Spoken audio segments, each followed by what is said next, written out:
الحمد لله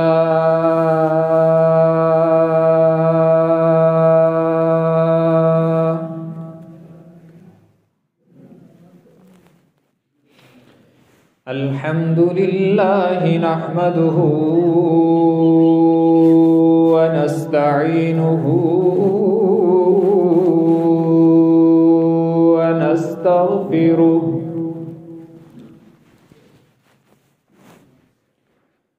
ونؤمن به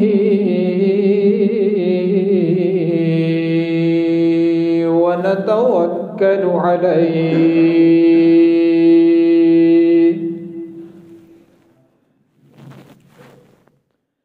ونعوذ بالله من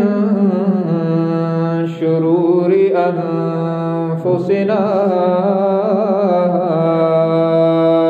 ومن سيئات أعمالنا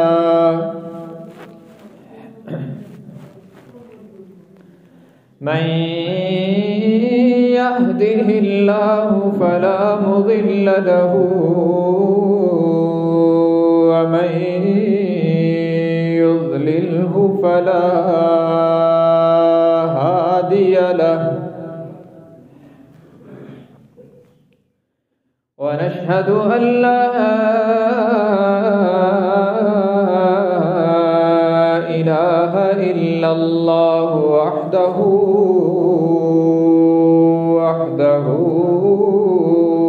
لا شريك له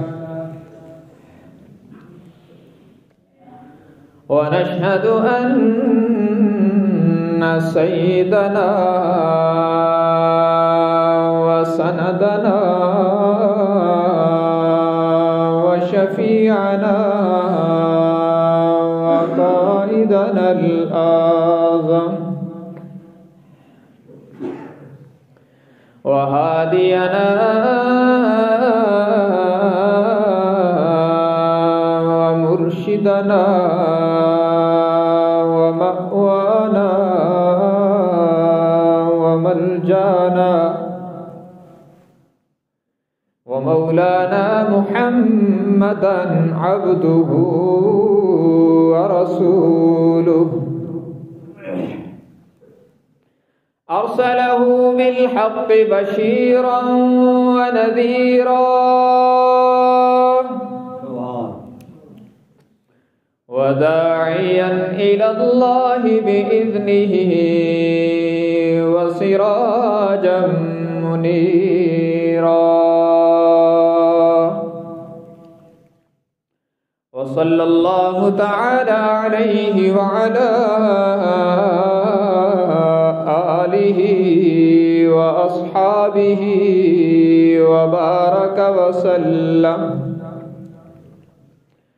وبارك وسلم تسليما كثيرا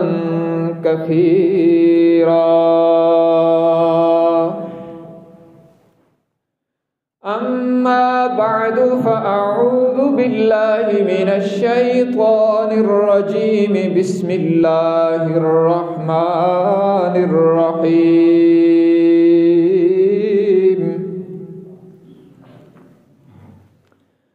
إلا تنصروه فقد نصره الله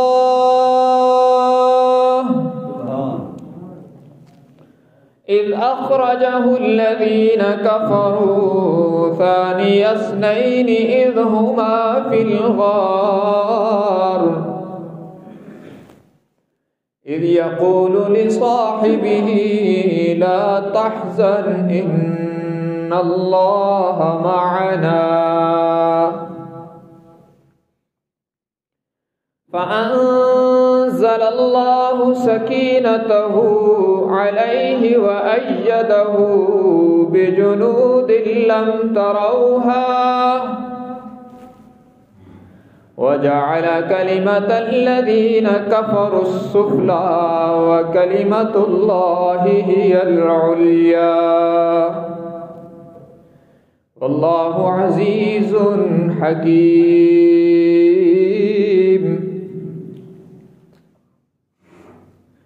وقال الله تبارك وتعالى في كلام المقدس على مقام آخر وسيجنبها الأتقى الذي يؤتي ماله يتزكى وما لأحد عنده من نعمة تجزى إلا ابتغاء وجه ربه الأعلى ولسوف يرضى. وقال النبي صلى الله تبارك وتعالى عليه وسلم أكرموا أصحابي فإنهم خياركم أو كما قال النبي صلى الله تبارك وتعالى عليه وسلم صدق الله وصدق رسوله النبي الأمي الهاشمي الأمين الكريم ونحن على ذلك لمن الشاهدين والشاكرين والحمد لله رب العالمين. إن الله وملائكته يصلون على النبي يا أيها الذين آمنوا صلوا عليه وسلموا تسليما. اللهم صل على محمد وعلى آل محمد كما صليت على إبراهيم وعلى آل إبراهيم إنك حميد مجيد. اللهم بارك على محمد وعلى آل محمد كما باركت على إبراهيم وعلى آل إبراهيم إنك حميد مجيد.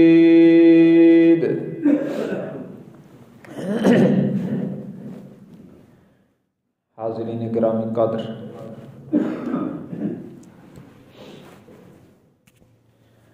جانشین رسول خلیفہ بلا فصل سیدنا صدیق اکبر رضی اللہ تعالی عنہ کی فضیلت و منقبت پر گزشتہ جمعۃ المبارک کے خطبہ سے گفتگو جاری ہے۔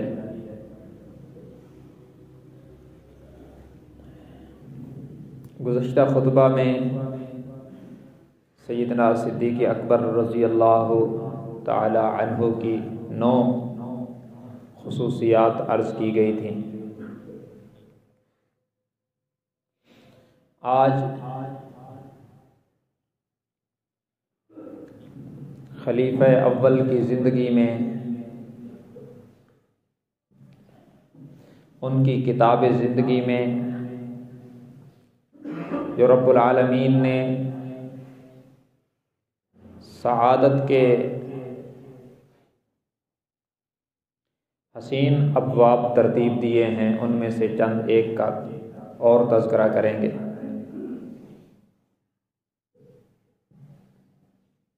یوں تو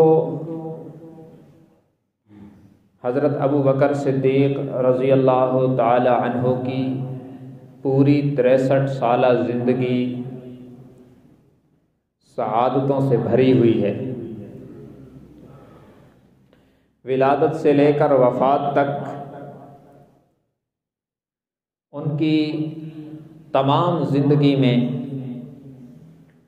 اعزازات، سعادتیں اور انعامات اور فضیلتیں اور امتیازات اور بہترین کارنامے نظر آتے ہیں۔ ان کی خصوصیت یہ ہے کہ ان کی قبول اسلام والی زندگی تو ہے ہی روشن، قبول اسلام سے پہلے بھی ان کی زندگی میں کہیں اندھیرا نظر نہیں آتا۔ سیدنا صدیق اکبر رضی اللہ تعالی عنہ وہ خوش قسمت صحابی ہیں جنہوں نے قبول اسلام سے پہلے بھی کبھی جھوٹ نہیں بولا۔ یہ سعادت ان کی کتاب زندگی میں چمک رہی ہے کہ ولادت سے لے کر وفات تک ہمیشہ صداقت ان کی پیشانی کا جھومر رہی۔ اسلام قبول کیا تو صفت صداقت پر نکھار آیا، لیکن قبول اسلام سے پہلے بھی سچائی ان کی علامت اور نشانی تھی کہ جہاں ابو بکر ہوگا وہاں سچ ضرور ہوگا۔ اور یہ بھی ابو بکر صدیق رضی اللہ تعالی عنہ کا اعزاز ہے، ان کی عظمت ہے کہ انہوں نے شرک و کفر کے اس زمانے میں جبکہ بیت اللہ میں 360 بت رکھے ہوئے تھے، انہوں نے قبول اسلام سے پہلے بھی کبھی کسی بت کو سجدہ نہیں کیا۔ اللہ نے اپنے نبی کی کلوز رفاقت کے لیے جس وجود کا انتخاب کیا اسے روز اول سے شرک سے پاک رکھا۔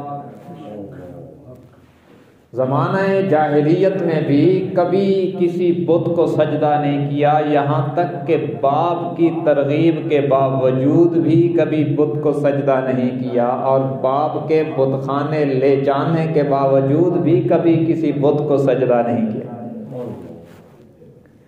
علماء کرام نے لکھا ہے کہ انبیاء سابقین حضور علیہ السلام سے پہلے جو نبی تشریف لائے ان میں بعض انبیاء کرام کے کردار کا عکس بعض صحابہ میں نظر آتا ہے۔ تو ان میں جو کردار خلیل ہے، جو حضرت ابراہیم علیہ السلام کے کمالات کا عکس ہے، وہ اس امت میں ابو بکر صدیق میں نظر آتا ہے۔ وہاں بھی یہ ہے کہ باپ کے اصرار کے باوجود ابراہیم علیہ السلام کسی بت کو سجدہ کرنا تو درکنار بتوں کو توڑ رہے ہیں، اور یہاں بھی یہ ہے کہ بت کو سجدہ کرنا تو درکنار، جب ابو قحافہ ابو بکر کو بت خانے لے گئے اور وہاں لے جا کر بند کر دیا تو تب سجدہ کرنا تو درکنار، ابو بکر بتوں کو توڑ رہے ہیں۔ اور انبیاء سابقین میں اگر دیکھو تو جناب ابراہیم علیہ السلام نے رب کی خاطر جان دی ہے نار میں، اور اس امت میں اگر دیکھو تو ابو بکر صدیق نے اللہ کی رضا کے لیے حضور کی عظمت اور آپ کے ساتھ محبت کا اظہار کرتے ہوئے قربانی دی ہے غار میں۔ یہ ایسی مناسبتیں ہیں بہت ساری ابو بکر صدیق کو جناب ابراہیم خلیل اللہ علیہ السلام کے ساتھ۔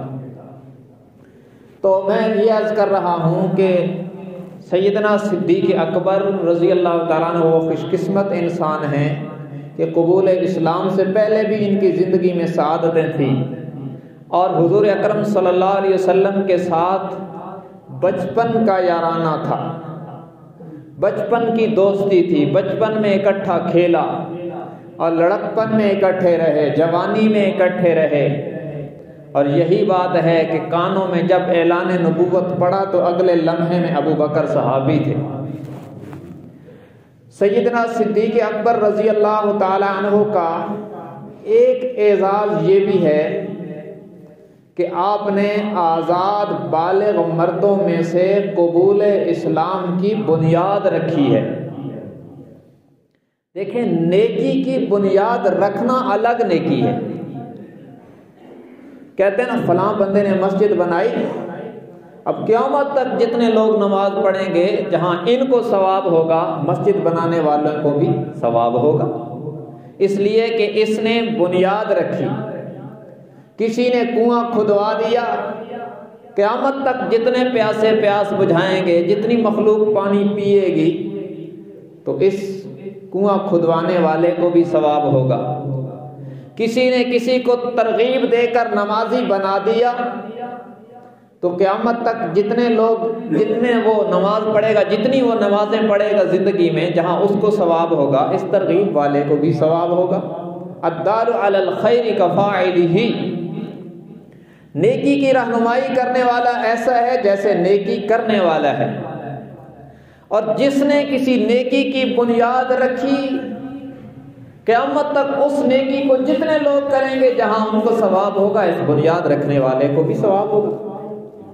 اور جس نے کسی برائی کی بنیاد رکھی اور اس نے پھر توبہ نہیں کی، تو جہاں اس برائی کرنے والے دیگر لوگوں کو گناہ ہوگا اس بنیاد رکھنے والے کو بھی گناہ ہوگا۔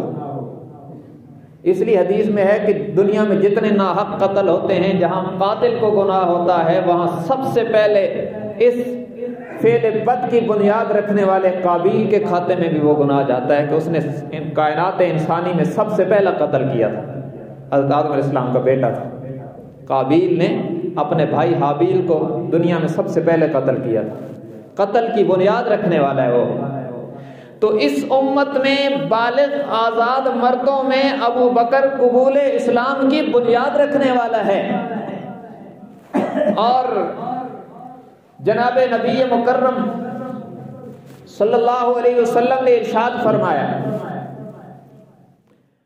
قال النبی صلی اللہ علیہ وسلم من سن سنتا حسنتا فلہ اجرها واجر من عملها، فرمایا جس نے کسی اچھائی کی بنیاد ڈالی، جس نے کسی نیک کام کی بنیاد رکھی، فرمایا اس نیک کام کا بھی اسے اجر ملے گا، اور قیامت تک جتنے بندے پھر یہ نیک کام کرتے رہیں گے ان کو بھی اجر ملتا رہے گا، اس بنیاد رکھنے والے کو بھی اجر ملتا رہے گا۔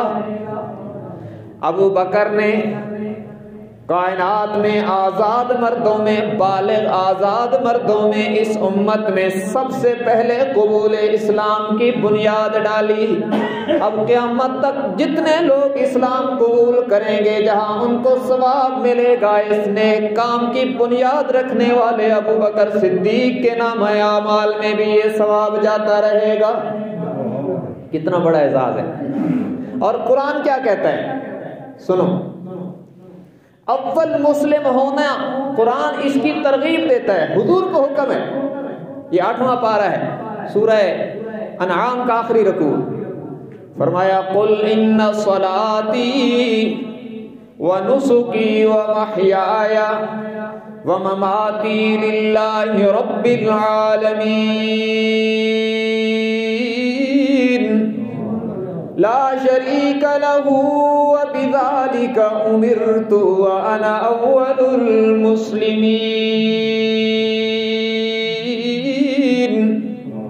رب العالمین نے فرمایا میرے محبوب اپنی امت کو بتلا دیجئے، اپنی زندگی کا مقصد انہیں بتلا دیجئے، انہیں بتلا دیجئے میری نماز، میری قربانی، میرا زندہ رہنا، میرا دنیا میں رہنا اور میرا دنیا سے تشریف لے جانا سب اللہ ہی کے لیے ہے، لا شریک لہ۔ اور یہ بھی سنو میرا رب شریکوں سے پاک ہے، اس کا کوئی شریک نہیں ہے، وبذالک امرت وانا اول المسلمین۔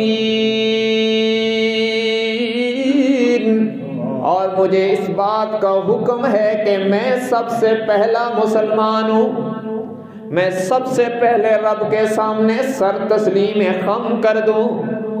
اور دوسرے مقام پہ فرمایا، یہ 7واں پارہ اور سورہ انعام کا دوسرا رکوع، فرمایا قل انی